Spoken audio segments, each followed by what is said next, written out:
ഇവിടെ ഞാനേ എൻ്റെ മാമൻ്റെ വീട്ടിലേക്ക് പോയിക്കായിരുന്നു കേട്ടാ. ഞാൻ കുറച്ച് ദിവസം മാമൻ്റെ വീട്ടിലായിരുന്നു നിൽക്കണ്ടായിരുന്നേ. ഇപ്പൊ ഞാൻ ദേ തിരിച്ച് അണ്ണൻ്റെ അടുത്തേക്ക് പോവാ. കുറെ ദിവസമായി നമ്മുടെ അണ്ണനെ കണ്ടിട്ട്. നമ്മളങ്ങനെ അണ്ണൻ്റെ വീട്ടിലേക്ക് വന്നേക്കാ. ഏയ് ഇതെന്തത്? അണ്ണൻ വീട്ടിലില്ലേ? അണ്ണൻ്റെ വണ്ടി ഒന്നും കാണാനില്ല ഏട്ടാ. ചിലപ്പോ അണ്ണൻ പുറത്തേക്ക് പോയിണ്ടാവും, ചിലപ്പോ വീട്ടിലുണ്ടാവും. ഫ്രാങ്ക്ലേനാ, ഫ്രാങ്ക്ലേനാ, ഞാൻ ദേ വന്നു. ഏയ് ഈ അണ്ണൻ എങ്ങോട്ടേക്കാ പോയേ? ഇവിടെ വീട്ടിലൊന്നും കാണാനില്ലേ. അതെ, നമുക്ക് ചോപ്പിനോട് ചോദിച്ചു നോക്കാം. എടാ ചോപ്പേ, നമ്മുടെ അണ്ണൻ എങ്ങോട്ടേക്കാ പോയേ? ഏയ് ഇതെന്തത്? ചോപ്പും വീട്ടിലില്ലല്ലോ. ഒരു മിനിറ്റ്, അണ്ണൻ ദേ അവിടെ നിൽക്കുന്നുണ്ട്, എങ്ങോട്ടും പോയിട്ടില്ല. അണ്ണൻ്റെ കൂടെ ഒരു പെണ്ണുണ്ടല്ലോ, ഇവള് ഇന്ത്യനാന്ന് തോന്നുന്നുണ്ട്. ഏയ് അണ്ണൻ്റെ ഗേൾ ഫ്രണ്ട് ആണോ? ഫ്രാങ്ക്ലേനാ, ഞാൻ ദേ വന്നു. ഒരു മിനിറ്റ്, ഇത് ഏത് ചെക്കൻ? എടാ ഫ്രാങ്ക്ലിന്, ഇതാരാ? ഇതിപ്പോ ഇവിടെ നിന്ന് കയറി വന്ന്? എടീ അത് പിന്നെ അവൻ്റെ പേര് ഷിൻചാന്നാ. അവനെനിക്ക് സ്വന്തം അനിയനെ പോലെയാ. അവൻ എൻ്റെ കൂടെ താമസിക്കാറ്. അത് ശരി, ഇവൻ നിനക്ക് സ്വന്തം അനിയനെ പോലല്ലേ, അല്ലാണ്ട് സ്വന്തം അനിയനല്ലല്ലോ. അതെ, തൽക്കാലം ഇവനെ പിടിച്ച് പുറത്താക്ക്. എനിക്കെന്താവോ, എനിക്ക് ഇവനെ തീരെ ഇഷ്ടായില്ല. മോന്ത കാണുമ്പോ ഒരു ചവിട്ട് കൊടുക്കാനാ തോന്നണേ, മത്തങ്ങ മോന്ത. എടാ ചെക്ക, ഇവിടെ പോയേ. അല്ല, അയിന് നീ ഏതാ? എന്താ ഇവിടെ? ഈ വീട്ടിലെ ഞാനും അണ്ണനും താമസിക്കണേ. ഞാനവിടെ നിന്ന് പോവില്ല, ഇത് നമ്മുടെ വീടാ. അതെ, നീ തൽക്കാലം ഇവിടുന്ന് പൊക്കോ. നീ ഇന്ത്യന്നല്ലേ വരണ്, ഇന്ത്യയിലേക്ക് തിരിച്ചു കേട്ടോ. എടാ ഷിൻചാനെ, നീ എന്തീ പറയണ്? ഇവളോട് ഇറങ്ങി പോവാനാ? അതൊന്നും പറ്റില്ല. അതെ, നീ തൽക്കാലം ഈ വീട്ടിൽ നിന്ന് ഇറങ്ങിപ്പോ, അതായിരിക്കും നിനക്ക് നല്ലത്. ഇല്ലെങ്കിൽ ഞാനേ നിന്നെ പിടിച്ച് ചവിട്ടി പുറത്താക്കും. ഇവളെ കാര്യം പറയാം.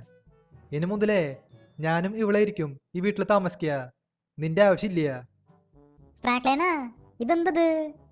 അണ്ണനെന്താ ഇങ്ങനെയൊക്കെ പറയണേ? ഞാൻ നിങ്ങളുടെ സ്വന്തം അനിയനെ പോലല്ലേ. ഏയ് എന്നെ ചവിട്ടല്ലേ, എന്തിനാ ചവിട്ടണേ? എടാ ഷിൻചാനെ, എനിക്ക് നിന്റെ ആവശ്യമില്ല. അല്ലെങ്കിലും നിന്നെ കൊണ്ടേ വലിയ ഉപകാരമൊന്നും ഇല്ല. തൽക്കാലം ഇവിടുന്ന് പോവാൻ നോക്ക്. ഇനി മുതലേ ആ പെണ്ണായിരിക്കും എൻ്റെ കൂടെ താമസിക്കുക. നിന്റെ ആവശ്യമില്ല. അതുകൊണ്ട് തൽക്കാലം ഇവിടുന്ന് വിട്ടോ, കണ്ട വഴി വിട്ടോ. എൻ്റെ കൺമുമ്പിൽ കണ്ടുപോരുത്. അത് ശരി, അപ്പൊ അങ്ങനെയാണല്ലേ ഫ്രാങ്ക്ലൈനാ. എന്നാലും ഇതൊട്ടും ശരിയില്ല ഏട്ടാ. അണ്ണന്റെ ഭാഗത്ത് ഞാൻ ഇങ്ങനെയൊന്നും പ്രതീക്ഷിച്ചില്ല. അണ്ണനല്ലേ പണ്ട് പറഞ്ഞ് അണ്ണന്റെ ജീവിതത്തിൽ പെണ്ണൊന്നുമില്ലാന്ന്. അഥവാ പെണ്ണുണ്ടായാലും എന്നെ ഒരിക്കലും ഉപേക്ഷിക്കില്ലാന്ന്. ഇതിപ്പോ എന്താണ്ടായേ? എന്നെ ഇങ്ങനെ നൈസായിട്ട് ഉപേക്ഷിച്ചു. ശരിയപ്പോ ഇന്ന് നമ്മൾ തമ്മിൽ കാണില്ല. കാണരുത്, എൻ്റെ കൺമുമ്പിൽ കണ്ടുപോരുത്. ആ ശരി. അല്ല, ഇത് നമ്മുടെ ചോപ്പല്ലേ? എടാ ചോപ്പേ, നീ ഇവിടെ നിൽക്കണ്ടായിരുന്നാ? എടാ ഷിൻചാനെ, ആ ഫ്രാങ്ക്ലിൻ നിന്നെയും പിടിച്ച് പുറത്താക്കിയില്ലേ? എനിക്കറിയായിരുന്നു അവൻ നിന്നെ പിടിച്ച് പുറത്താക്കുന്ന്.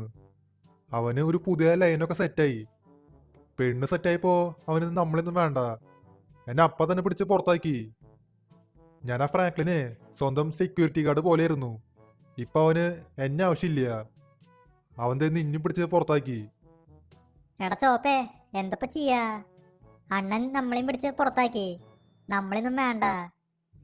ആ പെണ്ണില്ലേ, ഇച്ചിരി കാശുള്ള ആളാന്ന് തോന്നുന്നുണ്ട്. അതുകൊണ്ടായിരിക്കും അണ്ണൻ അവളെ സെറ്റാക്കിയേ. അവള് പിന്നെ ഇന്ത്യന്ന് വരണേ, അത് ഉറപ്പാ. അവള് കണ്ടു കഴിഞ്ഞാൽ മനസ്സിലാവും അവളൊരു ഇന്ത്യനാന്ന്. എന്തപ്പ ചെയ്യാ? എൻ്റെ കയ്യിലാണെങ്കിൽ 10 പൈസ ഇല്ല. എടാ ചോപ്പേ, തൽക്കാലം എൻ്റെ കൂടെ പോരെ, നമുക്ക് എങ്ങോട്ടെങ്കിലും പോവാം. ഹാവു, ഒരു സമാധാനം ഉണ്ട്. നിന്റെ കയ്യിൽ അറ്റ്ലീസ്റ്റ് ഒരു വണ്ടിയെങ്കിലും ഉണ്ട്. എൻ്റെ കയ്യിൽ അതുപോലും ഇല്ല. എടാ ചോപ്പേ, ഇതെന്റെ മാമന്റെ വണ്ടിയാ, മാമൻ എനിക്ക് തന്നതാ. ഐശ്വരി, എടാ ഷിൻചാനെ, നിനക്ക് മാമനുണ്ടാ? എന്നാ പിന്നെ ഒരു കാര്യം ചെയ്യാം, നമുക്ക് നിന്റെ മാമന്റെ വീട്ടിലേക്ക് പോവാം. ഇനി നമുക്ക് ആ വീട്ടിൽ താമസിക്കാം. എടാ ചോപ്പേ, അതുകൊണ്ട് കാര്യമില്ല. മാമനിപ്പോ വീട്ടിലില്ല, മാമനെ ഗൾഫിൽ പോയേക്കാ. ഇനിയിപ്പോ അടുത്ത കൊല്ല ഇങ്ങോട്ടേക്ക് വരുള്ളൂ. മാമനാണെങ്കിൽ വീടൊക്കെ പൂട്ടിട്ടാ പോയേ. ആ ബെസ്റ്റ്. എടാ ഷിൻചാനെ, നീ ഒരു കാര്യം ചെയ്യ്. ഞാൻ ഈ സിറ്റിയിലെ ഒരു സ്ഥലത്ത് ടെൻ്റൊക്കെ കിട്ടിയിട്ടുണ്ട്. നമുക്ക് തൽക്കാലം അങ്ങോട്ടേക്ക് പോവാം. ഇനിയിപ്പോൾ കുറച്ച് ദിവസം ആ ടെൻറ്റിൽ താമസിക്കാം. അല്ലാണ്ട് ഇപ്പോൾ വേറെ വഴിയില്ല. എടാ ഷിൻചാനെ, ഇവിടെ വല്ല ജോലി കിട്ടുമെന്ന് നോക്കി നോക്ക്. നമുക്ക് പിന്നെ ജോലിയൊന്നും കിട്ടില്ല. കാരണം നമ്മൾ പട്ടികളല്ലേ. പട്ടികൾക്ക് ജോലി കിട്ടില്ല. നിനക്ക് മാത്രമേ ജോലി കിട്ടുള്ളൂ. ഇവിടെ വല്ല ജോലി കിട്ടുമെന്ന് നോക്കി നോക്ക്. അങ്ങനെയാണെങ്കിൽ എനിക്ക് ഭക്ഷണം കഴിക്കായിരുന്നു. ആടെ ചോപ്പേ, അത് ശരിയാണ്. നിനക്ക് ചിലപ്പോൾ ജോലി കിട്ടില്ല. എനിക്കും ജോലി കിട്ടുമെന്ന് വലിയ ഉറപ്പില്ലേ. എനിക്ക് പിന്നെ 5 വയസ്സ് മാത്രമേ ഉള്ളൂ. ഇത്രയും ചെറിയ പിള്ളേർക്ക് ജോലി കിട്ടണോ?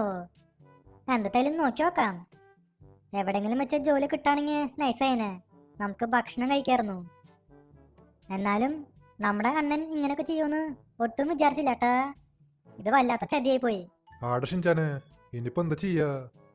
ആടെ ഷിൻചാനെ, നമ്മൾ സ്ഥലത്തെത്തി. ഇവിടുന്ന് റൈറ്റിലേക്ക് എടുക്ക്. ഈ ഭാഗത്താണ് ഞാൻ താമസിക്കണേ.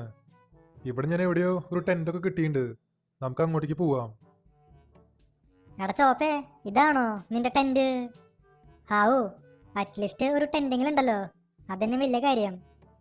ഇനിയിപ്പോ കുറച്ച് ദിവസം ഇവിടെ നിൽക്കാം. എടാ ഷിൻചാനെ, നീ ഒരു കാര്യം ചെയ്യ്. ഇവിടെ അടുത്ത് മറ്റേ KFC ഉണ്ട്. ആ KFCയിൽ വല്ല ജോലി കിട്ടുമെന്ന് നോക്കി നോക്ക്. KFCയിലാ? KFCയിൽ എനിക്ക് ജോലി കിട്ടുമോ? കിട്ടുമെന്ന് വലിയ ഉറപ്പില്ല. നോക്കി നോക്കാം.